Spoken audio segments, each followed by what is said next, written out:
जय श्री राम। मिथुन लगन की पत्रिका में अगर शनि आपके दूसरे भाव में बैठे हों तो वो आपको कैसा फल देते हैं। लेकिन मिथुन लगन के लिए स्वामी ग्रह बुध है और शनि आपके लिए मित्र होते हैं। शनि यहाँ पर दो भूमिका निभा रहे हैं। पहला, वो आपकी राशि लगन से 8वें घर के मालिक है। दूसरा, वो आपके लगन से 9वें घर के मालिक है। 8वां घर जो ज्योतिष शास्त्र में अड़चन, दुविधाएं और परेशानियां, आयु भाव, मृत्यु भाव, मिस हैपनिंग्स, अशुभ समाचार के लिए देखा जाता है। ऐसा कहा जाता है कि भी 6, 8, 12 त्रिक भाव होते हैं, ये खराब भाव है। तो वहीं शनि का एक और भाव भी है, वो है क्या? 9वां भाव।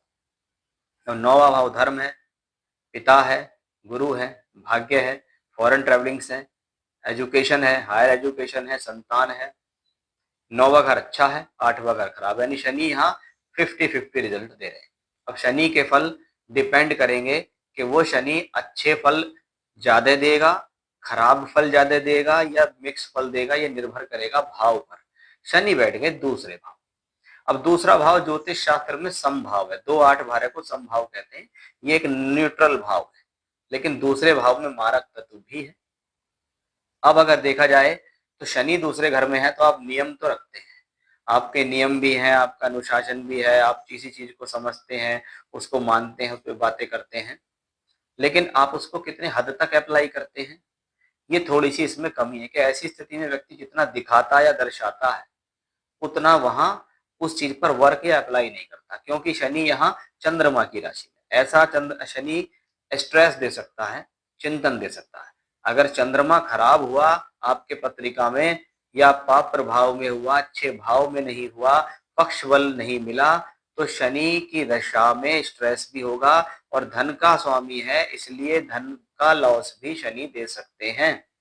अष्टम के स्वामी होकर वहां बैठे हैं तो पैतृक संपत्ति से संबंधित विवाद भी संभव है, लेकिन इसकी पूर्ण चर्चा तभी पता लगेगी जब चंद्रमा के ऊपर देखा जाएगा। अष्टमेश का दूसरे घर में जाना अच्छा नहीं है। कि खराब जगह हो के स्वामी अच्छे घर बैठ जाते हैं तो बहुत बढ़िया नहीं होते, वो उस भाव को खराब करने की कोशिश करते हैं। हालांकि दूसरे घर से बैठकर 11वें पर शनि की दृष्टि है, जो बताती है कि वो किसी न किसी माध्यम से सोर्स ऑफ इनकम बनेगा। तो वहीं 9वें घर का मालिक शनि दूसरे घर में अपने से 6ठे में बैठा है, इसलिए ऐसा प्लेनेट अपनी दशा में प्रोफेशनल लाइफ में स्ट्रगल बनाएगा, प्रोफेशनल लाइफ में संघर्ष करेगा। आपको पैसा कमाने में भी जद्दोजहद होगी, आपको पैसे को जोड़ने में भी जद्दोजहद होगी, यानी स्ट्रगल ज्यादा रहेगा। ये प्लेनेट इजी तरीके से रिजल्ट नहीं देगा, क्योंकि यहाँ पर अगर प्लेनेट को देखें तो एक खराब भाव और एक अच्छे भाव का मालिक होकर दूसरे घर में बैठा है जो कि न्यूट्रल है, इसलिए बहुत अच्छे फल नहीं मिलेंगे।